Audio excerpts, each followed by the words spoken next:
Masusundan pa raw ang 110 million pesos na isinauli ni dating DPWH District Engineer Henry Alcantara ngayong araw ayon sa Justice Department. May bago namang utos si Pangulong Bongbong Marcos para ma-recover ang air assets ni dating Congressman Zaldico. May report si Jonathan Andat. Cash turnover. Ganito karami ang 110 million pesos. Ang bulto-bultong perang ito na tig 1,000 pesos isinauli sa gobyerno ni dating DPWH Bulacan District Engineer Henry Alcantara. Sir, kumusta po kayo? Excited din siya na ibalik talaga itong pera to kasi nga parang sabi niya ito na lang ang matutulong niya para sa bayan. Ito-turn over sa Bureau of Treasury ang pera. Sa kwenta ng DOJ, aabot sa 300 million pesos ang dapat maibalik. Inuuri namin yung salaysay, kung makatotohanan o hindi, at doon po namin binabase yung restitution. Sabi ng DOJ, may restitution pa o balik pera sa Disyembre si Alcantara. Maging si dating DPWH Undersecretary Roberto Bernardo magbabalik din daw ng aabot sa 1 billion pesos. This is recovery of the people's money. Provisionally admitted na raw sina Alcantara at Bernardo sa Witness Protection Program. Ito ay pagpapakita ng kanilang good faith.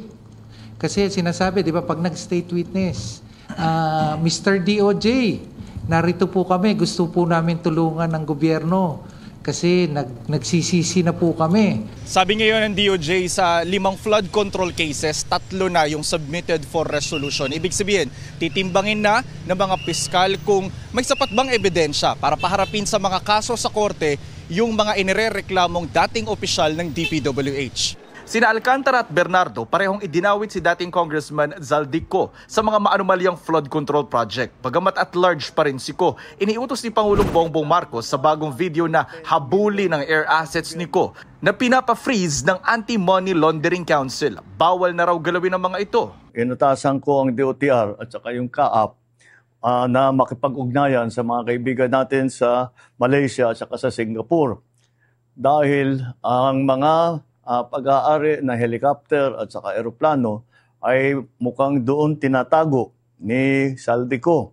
At nakarehistro po ito sa kanyang kumpanya na tinatawag na Misbis Aviation and Development Corporation. Ang kumpanyang iniuugnay kay Ko na SunWest Incorporated, kontraktor ng umano'y substandard na road dike project sa Nauhan Oriental, Mindoro. May arrest warrant na ang 5th at 6th Division laban sa mga opisyal ng SunWest. Sa bisa ng mga yan, ginalugad kanina ng mga pulis at NBI agent ang isang hotel sa Pasay. We received an information yesterday wherein itong hotel is one of their subsidiary owner, ang SunWest.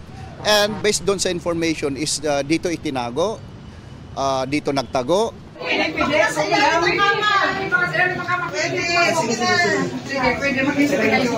Pasensya na naman. Sige po ma'am, thank you po.